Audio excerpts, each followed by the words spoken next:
What's going on, everybody? All right, so today let's talk about more Bayverse and the Bayformers. As always, if you like the content and if you're new to the channel, hit that subscribe and let's get into it. All right, so look, there's a lot of people that have been hitting me up and sending me all type of messages when it comes to the Bayverse. When Michael Bay made his Transformers, and some people don't like it, and that's understandable. It's not for everybody, but me as a fan, especially of Transformers, Michael Bay was awesome. The Bayverse was amazing, and it still needs a proper conclusion because Michael Bay teased Unicron, and I want to see what happens with that. And that's it. You can end it and finish it and do whatever you want. But look, when it comes down to what Michael Bay did with the robot designs, you have to keep in mind, these are advanced, futuristic aliens.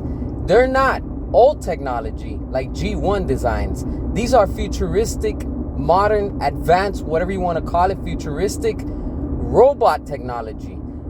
G1 is old, outdated technology. G1 cannot compare to what Michael Bay gave us. All of those robots and all that technology, especially with what we saw at Age of Extinction, that you see that robot that, like, whatever it was, that metal that it like takes into shapes and stuff like that, that's advanced. You can't do that with G1. Everything is all boxed and everything is like squared, and it's old technology. It just doesn't work.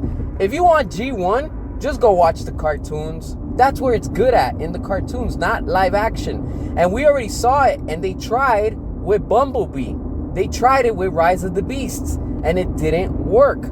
It's to a certain point that you can use those designs and you can use the G1 formula, but it's not going to get that far.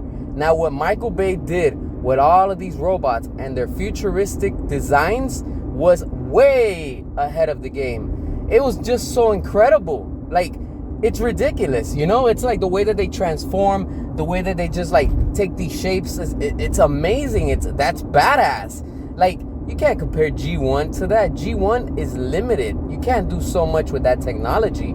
That's why it's G1 for Generation 1. And then, of course, you have G2, which is Generation 2. And then after that, what happens? It just skips and it goes directly into what we got, like the what do you call it? The Maximals and, the Predacons and all that type of technology. I mean, that was cool also. But what we saw with what Michael Bay gave us is just, again, it's ahead of the game when it came to the quality of what Transformers is.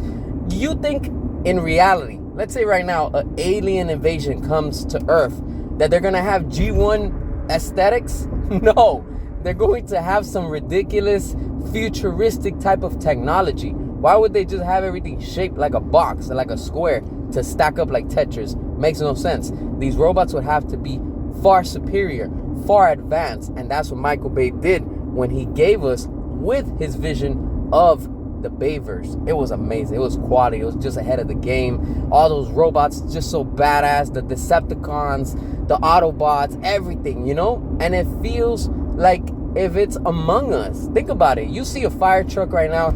You see an 18-wheeler right now. And you could think and see it. And it's like, wow, that could be a real-life Transformer right there.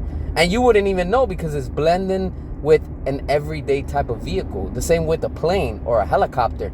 It's like what Michael Bay did was ahead of the game, and it's quality at its finest. That's why I love and I enjoy what he gave us. And I want one last final film to complete the 2 trilogies, because of course we got The Last Night, but I want to see what happens and what he was going to do with Unicron, with the Bayformers. It would have been amazing to see that. As always, restore the Bayverse. That's where I stand as a Transformers fan. As always, hit that subscribe, drop your comments, and until next time.